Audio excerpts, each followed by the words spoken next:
ഒരു പത്രമാകുമ്പോൾ മാനേജ്മെന്റിന് പല സ്റ്റാൻഡും കാണും. അതൊന്നും അന്വേഷിക്കാതെ എടുത്ത സ്ഥലത്തില്ലാത്തപ്പോൾ ഇത്രയും കോൺട്രവേഴ്ഷ്യൽ ആയ മാറ്റർ എടുത്ത് കൊടുത്തത് എന്തിനാ? അദ്ദേഹം വന്നിട്ട് കാണിച്ച് അനുവാദം ചോദിച്ചിട്ട് പോരായിരുന്നോ? സോറി മാഡം, മൂർത്തി സാർ ഓക്കെ ചെയ്ത മാറ്റർ ആയതുകൊണ്ടാ. കുറഞ്ഞ പക്ഷം നിങ്ങൾക്ക് എന്നെ എന്ന് വിളിച്ച് ചോദിച്ചുകൂടായിരുന്നോ? തമ്പുരാട്ടി, പത്രം തറവാട്ട് വക സ്വത്തായിരിക്കും. പക്ഷെ ആ പേരിലുള്ള ഭരണം മേനോൻ വീട്ടിലുള്ളപ്പോ അങ്ങോട്ടെടുത്താ മതി, ഇവിടെ വിളമ്പണ്ട. കൃഷ്ണമൂർത്തി കേരള ഭൂമിയുടെ സ്പെഷ്യൽ കറസ്പോണ്ടന്റ് ആണെങ്കിൽ ഞാൻ ഓക്കെ ചെയ്യുന്ന മാറ്റർ അത് എത്ര കോൺട്രവേഴ്സിയൽ ആയാലും പത്രത്തിൽ വന്നിരിക്കും. ഞാൻ അവരെ പറഞ്ഞ് സോപ്പിട്ട് സമാധാനിപ്പിച്ചോളാമായിരുന്നു. സോപ്പിടൽ കൂടുതലാവുമ്പോഴാണ് നിലവിട്ട് ഭരിക്കാൻ ഇങ്ങോട്ട് എഴുന്നള്ളുന്നത്.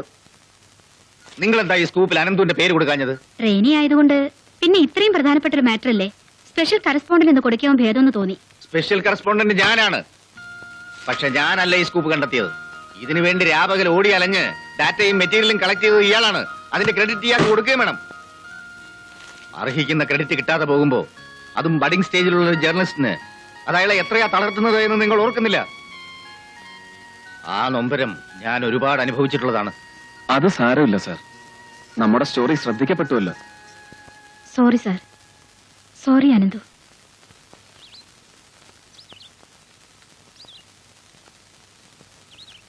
അനന്തുവിന്റെ വീടല്ലേ ഇത്? അതെ. ആരാ? സാറോ?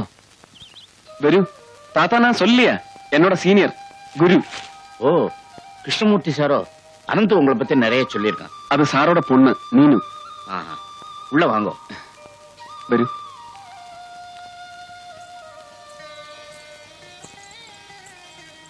கிருஷ்ணமூர்த்தி சார் அனந்தோட குரு. இது சாரோடைய பொண்ணாக்கும் மீனு. மீனுக்கு டான்ஸ் படிக்கணும்னு ரொம்ப நாளா ஆசை. நான் சொல்லலையா? ரொம்ப நாளா வருவான்னு சொல்லிட்டு இருந்தான். வாங்க சார், உட்காரலாம். கஸ்தூரி, காஃபி. சரி வாமா, உள்ள வா.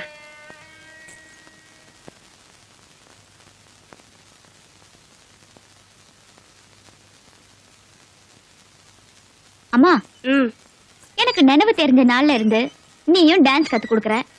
2-3 வருஷமா நானும். ஒரு நாளைக்காவது அண்ணன் ஊரு பொண்ணையாவது இங்க டான்ஸ் கிளாஸ் கூட்டிட்டு வந்திருக்காரா? இல்ல. அதுக்கு என்ன இப்போ? அதுக்கு என்னவா, இன்னைக்கு அதிசயமா ஒரு பொண்ணு கொண்டு வந்திருக்காரு. அதுவும் அவரோட சீனியரோட பொண்ணு. நீ என்ன சொல்ற? அண்ணா, நீ செஞ்ச தப்புன்னு இல்ல, கரெக்டா தான் பண்ணிருக்க. எனக்கு கல்யாணத்துக்கு நாள் குறிச்சாச்சு. அம்மானால தனியா கிளாஸ் நடத்த முடியாது. உதவிக்கு ஆள் தேவை. கரெக்டான ஆளை தேடி பிடிச்சது. பாத்தியா? பேசாம ரெடி. அண்ணா, உன் செலக்ஷன் டாப். எனக்கு ரொம்ப பிடிச்சிருக்கு. நீ என்ன?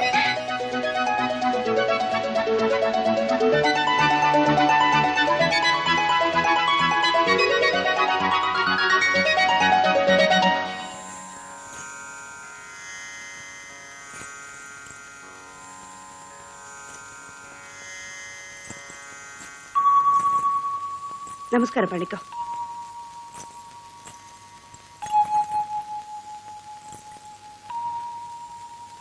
உஷா, நீ கிளாஸ் எடு, நான் இதோ வரேன்.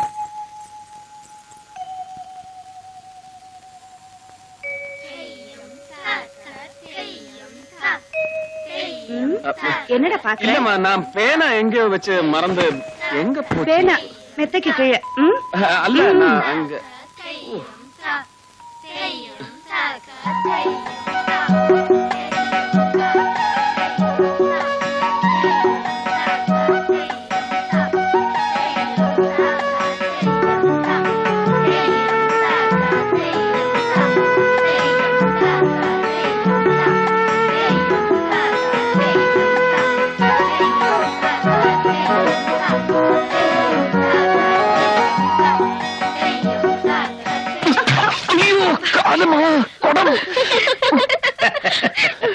அனந்து, எங்கடா பார்த்து நடக்கிற? இல்ல தாத்தா, ஒண்ணும் ஆகல. புரிஞ்சுது. நனைஞ்சு. நீ ஆபீஸ் கிளம்பு. சரிடா, நீ கிளம்பு. ഹലോ, കേരള ഭൂമി ന്യൂസ് റൂം. ആർക്ക്? മൂർത്തി സാറിനോ? എങ്ങനെ? എപ്പോൾ? ശരി. മൂർത്തി സാറിന് ആക്സിഡന്റ് ആയിരുന്നു. ജോസ് ജംഗ്ഷനിൽ റോഡ് ക്രോസ് ചെയ്യുമ്പോ ഒരു ടെമ്പോവാൻ വന്നിടിച്ചാണത്രേ. ഇത്ര രാവിലെ ആവുമ്പോ അതാകാൻ വഴിയില്ല. ചിലപ്പോ ടെമ്പോ ഡ്രൈവർ അടിച്ച് പിറ്റായാലും മതിയല്ലോ. ചിലക്കേണ്ട തിരുനാവ് നടക്കി വെക്ക് കുറച്ചു നേരം. ടെമ്പോക്കാരൻ നിർത്താതെ ഓടിച്ചു പോയിന്ന്. എന്നിട്ട് സാറിന്? കൈക്കും കാലിലും നെറ്റിയിലും നല്ല മുറിവുണ്ട്. പക്ഷെ പേടിക്കാനില്ല അത്രേ. ഒടിവ് വല്ലതുണ്ടോ? എന്നാലും നല്ല കിണ്ണൻ ഇടിയായിരുന്നിരിക്കും. മൂക്കറ്റം കുടിച്ച് പിമ്പിരിയായി ഫുൾ ടാങ്കില് MG റോഡല്ല, ബോംബെയിലെ നരിമാൻ പോയിന്റും ഡൽഹിയിലെ കൊണാട്ട് സർക്കസും കൽക്കട്ടയിലെ എസ്പ്ലനേഡും 100 വട്ടം പുല്ലുപോലെ ക്രോസ് ചെയ്തിട്ടുണ്ട് ഞാൻ. ടെമ്പോവൻ പോയിട്ട് ഒരു സൈക്കിൾ പോലും എന്റെ മേൽ മുട്ടിയിട്ടില്ല. കണ്ണി കൊള്ളേണ്ടത് പുരികത്ത് കൊണ്ടുവന്ന് കരുതിയാ മതി. അതെ, ഇത്രയല്ലേ പറ്റിയുള്ളൂ എന്ന് കരുതി സമാധാനിക്കും മൂർത്തി സാറേ. എവിടെ നമ്മുടെ തരകനെ കണ്ടില്ലല്ലോ. വിവരം അറിഞ്ഞ ഉടനെ ഞങ്ങളിങ്ങ് പോരെയായിരുന്നു. ഡെസ്കിൽ ആരെങ്കിലും വേണ്ടേ? അയ്യോ, ഡെസ്കിൽ തരകൻ മാത്രമായാല് നാളത്തെ പത്രം മുഴുവൻ ചരമവാർത്തകളായിരിക്കും. പെട്ടെന്ന് നിങ്ങൾ ആരെങ്കിലും തിരിച്ചല്ലേ. അധികം സ്ട്രെയിൻ ചെയ്യണ്ട. നെറ്റിയിലെ മുറിവ് ഡീപ്പാണെന്നാ ഡോക്ടർ പറഞ്ഞത്. അനന്തു പ്രസ് ക്ലബിലേക്കല്ലേ? എന്നാ ഞങ്ങൾ ഇറങ്ങട്ടെ. ശരി. കോളേജിലെ അറ്റൻഡർ വന്ന് വിവരം പറഞ്ഞപ്പോ ഞാൻ ആകെ പേടിച്ചു പോയി. ഇവളൊരു കഴുത. അങ്ങനെ സ്ഥലം കാലിയാക്കാൻ മൂർത്തി ഉദ്ദേശിച്ചിട്ടില്ല. നിന്നെ എത്തിക്കേണ്ടവന്റെ കയ്യിൽ ഭദ്രമായി ഏൽപ്പിച്ചിട്ട് വേണമെങ്കിൽ ഒരു കൈ നോക്കാം. അച്ഛനെല്ലാം തമാശയാണ്. മീനു വിഷമിക്കണ്ട, ഞാൻ ഡ്യൂട്ടി ഡോക്ടറെ കണ്ടിരുന്നു. പേടിക്കാനൊന്നും ഇല്ലെന്നാ പറഞ്ഞേ. മീനു ഇവിടെ ഒറ്റയ്ക്കല്ലേ, പകല് വേണമെങ്കിൽ ഞാൻ അമ്മയോട് പറഞ്ഞ് ഉഷ ഇങ്ങോട്ട് അയക്കാം. നോ, ഇവിടെ മീനു തന്നെ അധികമാണ്. എന്തെങ്കിലും ആവശ്യമുണ്ടെങ്കിൽ ഞാൻ വിളിക്കാം. താങ്ക്സ്.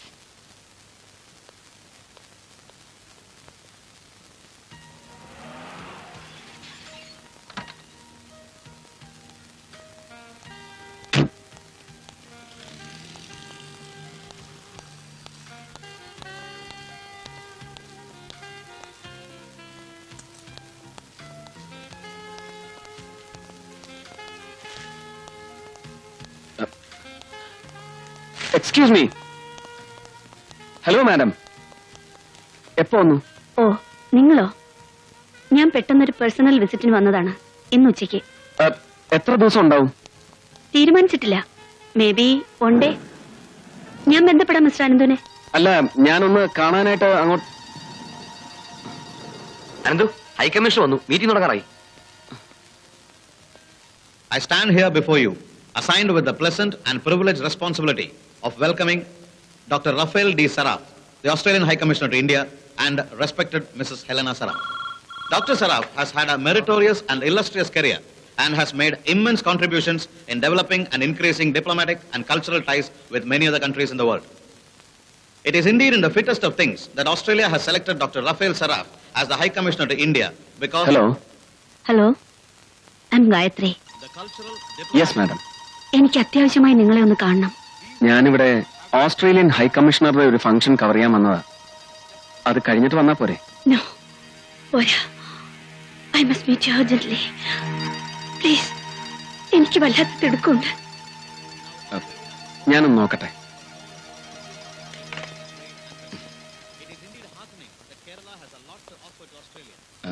ഹൈ കമ്മീഷണറുടെ പ്രസംഗം തുടങ്ങാൻ ഒരു 10 മിനിറ്റ് എടുക്കില്ല? 10 മിനിറ്റ് പ്രസിഡന്റിന്റെ കയ്യിൽ നിന്ന് മൈക്ക് വിട്ട് കിട്ടാൻ എടുക്കും അത്രയും നേരം.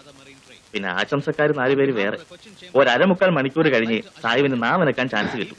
ഞാൻ ഉടനെ വരാം. ശരി. to all the commercial ventures of your country.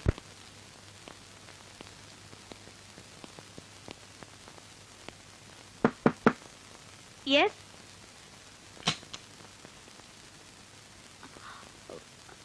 വരൂ, ഇരിക്കൂ. ഈശ്വരനാണ് ഇന്ന് അനന്തുവിനെ എന്റെ മുമ്പിൽ എത്തിച്ചത്. എല്ലാറ്റിൽ നിന്നും ഒളിച്ചോടാൻ വെമ്പുന്ന മനസ്സുമായി ഓടി വന്ന ഞാൻ നിങ്ങളെ കണ്ടില്ലായിരുന്നെങ്കിൽ ഒരുപക്ഷെ എന്റെ തീരുമാനം മറ്റൊന്നാകുമായിരുന്നു. ഒരിക്കൽ കൂടി നിങ്ങൾ എന്നെക്കുറിച്ച് എഴുതണം. ലോകം ഇന്നോളം അറിഞ്ഞിട്ടില്ലാത്ത ഒരു ഗായത്രിയെക്കുറിച്ച്. മാഡം, ആ, എനിക്കൊരാളുടെ കപടമുഖം ലോകത്തിന്റെ മുമ്പിൽ തുറന്നു കാട്ടാനുണ്ട്. മറ്റാരുടേതുമല്ല, എന്റെ തന്നെ. Padmashri doctor miss Gayathri. No, Mrs Gayathri Sudevan. ലോകം എന്നെ അംഗീകരിക്കാൻ തുടങ്ങുന്നതിന് മുൻപ് ഞാൻ വിവാഹിതയും ഒരു പെൺകുഞ്ഞിന്റെ അമ്മയുമായി കഴിഞ്ഞിരുന്നു. സമ്പന്നമായൊരു കോവിലകത്താണ് ഞാൻ ജനിച്ചത്. ഇഷ്ടപ്പെട്ട അന്യജാതിക്കാരന്റെ കൂടെ ഇറങ്ങിപ്പോയതിന്റെ പേരിൽ കോവിലകത്തിന്റെ വാതിലുകൾ എന്റെ നേർക്ക് കൊട്ടിയടച്ചു. വെറുമൊരു ഫാക്ടറി തൊഴിലാളിയാകേണ്ടി വന്ന ഭർത്താവ് രോഗിയായി തളർന്നു വീണപ്പോ അദ്ദേഹത്തിനും 3 വയസ്സുള്ള കുഞ്ഞിനും വേണ്ടി പണ്ടണിഞ്ഞിരുന്ന കാൽച്ചിലങ്കകൾ വീണ്ടും എടുത്തണിഞ്ഞു. നൃത്തപരിപാടികളിൽ നിന്നുള്ള വരുമാനം മാത്രമായി ആശ്രയം. അതിനിടയിൽ എന്റെ ഭർത്താവിന്റെ മനസ്സിൽ എന്നെക്കുറിച്ചുള്ള സംശയങ്ങൾ വളരുകയായിരുന്നു. അദ്ദേഹത്തിന് ചിലവേറിയ ഒരു ഓപ്പറേഷൻ വേണ്ടിയിരുന്നു.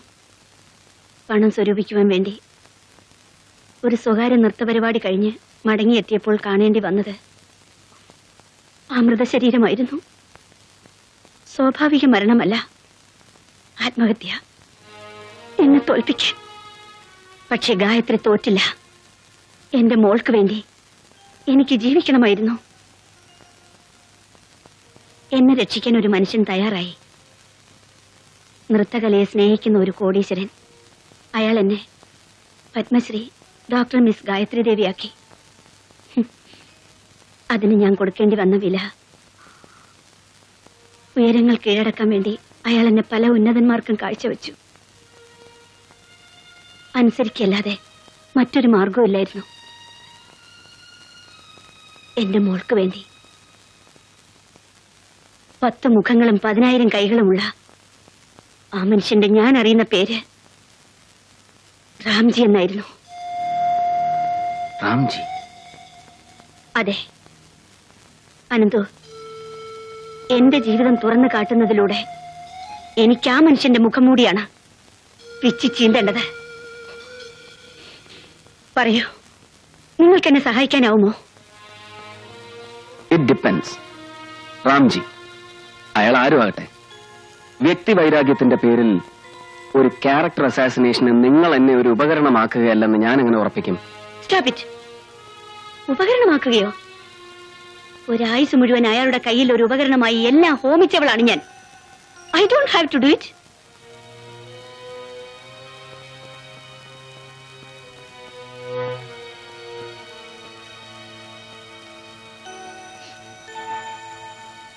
സോറി, ഞാനൊരല്പം ക്ഷോഭിച്ചു പോയി. ശരിയാണ്, അനന്ത് ചോദിച്ച ചോദ്യം ന്യായമാണ്. I owe you an answer. അത് പറയാൻ എനിക്കൊരല്പം മനക്കരുത്ത് വേണം. Do you take drinks? ഇല്ല. But I need one with your permission.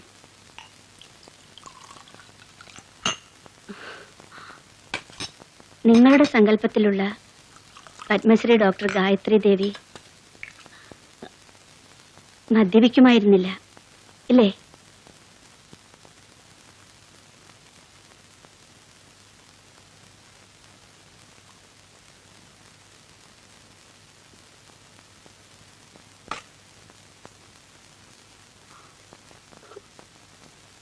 എല്ലാം ഞാൻ സഹിച്ചു, ക്ഷമിച്ചു. ഒന്നു മാത്രമേ ആശിച്ചുള്ളൂ, എന്റെ കറുത്ത കഥകളൊന്നും അറിയാതെ ഇന്ദുമോൾ വളരണേന്ന്. ദൂരെ ഒരു കോൺവെന്റ് സ്കൂളിൽ ഞാൻ അവളെ ബോർഡിങ്ങിലാക്കി. എന്റെ മോള് മിടുക്കിയായിരുന്നു. 2 ആഴ്ച മുൻപ് എനിക്കൊരു ടെലിഗ്രാം കിട്ടി. കൂട്ടുകാരികളോടൊപ്പം പുഴയിൽ കുളിക്കാൻ ഇറങ്ങിയ എന്റെ ഇന്ദുമോൾ മരിച്ചു. ആശിക്കാൻ മാത്രമായിരുന്നു വിധി. ഞാൻ എന്നെ തന്നെ ശപിച്ചു. ബോംബെയിൽ തിരിച്ചെത്തിയതിൽ പിന്നെയാണ് എനിക്ക് കത്ത് കിട്ടിയത്. എന്റെ ഇന്ദുമോൾ മരിക്കുന്നതിന് മുൻപ് അവസാനമായി എനിക്ക് എഴുതിയ കത്ത്. എന്നെ നശിപ്പിച്ച, എന്റെ ജീവിതം ചവിട്ടി മെതിച്ച ആ മനുഷ്യൻ തന്നെ അവളെയും എന്റെ ഇന്ദുമോൾ ആത്മഹത്യ ചെയ്യുകയായിരുന്നു. ഇനി പറയൂ, അയാളോട് പ്രതികാരം ചെയ്യേണ്ടത് എന്റെ കടമയല്ലേ? മാഡം പറയുന്നത് ചിലപ്പോ ക്രൂരമായിരിക്കാം, എങ്കിലും സമൂഹത്തിൽ സർവ്വസാധാരണമായ ഒരു ദുരന്ത കഥ എന്നതിനപ്പുറം ഒരു പത്രപ്രവർത്തകന്റെ താല്പര്യമുണർത്താൻ പോകുന്ന സാമൂഹ്യ പ്രസക്തി ഇതിലെന്താണുള്ളത്? രാംജി പിന്നീട് പലതുമായി. ആ വളർച്ചയിൽ ഞാൻ അയാൾക്ക് വിലപിടിപ്പുള്ള ഉപകരണമായി എന്ന് ഞാൻ പറഞ്ഞല്ലോ. എന്റെ ഉറക്കറ പങ്കിട്ട് അയാളുടെ ഇംഗിതത്തിന് എന്തും അടിയറ വയ്ക്കാൻ തയ്യാറായവരെ കുറിച്ച് കൂടി നിങ്ങൾ അറിയണം. മന്ത്രിമാർ, എംപിമാർ, MLA മാർ, IAS ഓഫീസേഴ്സ്. അയാളുടെ താളത്തിന് തുള്ളി ആ കോമരങ്ങളെ തിരിച്ചറിഞ്ഞാൽ നിങ്ങളുടെ വായനക്കാരി ഞെട്ടും.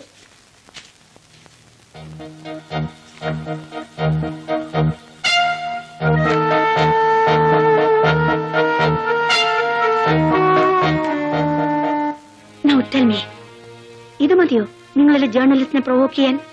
മൈ ഗോഡ്, മദ്യത്തിന്റെ ലഹരിയിൽ അവരറിയാതെ ഈ നിമിഷങ്ങളെ ഫോട്ടോയിൽ പകർത്തിയത് രാംജിയുടെ ദീർഘവീക്ഷണത്തിന്റെ മിടുക്ക്. അവയുടെ കോപ്പി കൈവശം സൂക്ഷിച്ചത് എന്റെയും. Keep them with you. എന്റെ കൈവശം ഇവയൊന്നും ഇനി സുരക്ഷിതമല്ല. ഐ നീഡ് യുവർ ഹെൽപ്പ് അൻപു. എനിക്കൊരു അരമണിക്കൂർ സമയം തരണം. താഴത്തെ ആ ഫംഗ്ഷൻ ഒന്ന് കവർ ചെയ്തുകൊണ്ട് വരുത്തി ഞാൻ തിരിച്ചു വരാം. എനിക്കിനി ഒരുപാട് പറയാനുണ്ട്. എല്ലാം എനിക്ക് വിശദമായി കുറിച്ചെടുക്കണം. ധൈര്യമായിരിക്കൂ. ഈ പൊയ്മുഖങ്ങളെ വലിച്ചു ചീന്താൻ ഞാനും ഉണ്ട് കൂടെ. ഉടനെ വരാം ഞാൻ, at the earliest. Ananthu, come back as soon as you can. അതുവരെ രണ്ടു പേർക്ക് വേണ്ടി എനിക്ക് കാത്തിരിക്കാനുള്ളൂ. അനന്തുവിന് വേണ്ടി, പിന്നെ ഏത് നിമിഷവും എന്നെ കടന്നാക്രമിക്കാവുന്ന മരണത്തിനു വേണ്ടി. രാംജിയുടെ രീതികൾ എനിക്കറിയാം. ഈ ചുമരുകൾക്ക് പോലും കാതുകളുണ്ടാവും. ഒന്നും അയാൾക്ക് അസാധ്യമല്ല.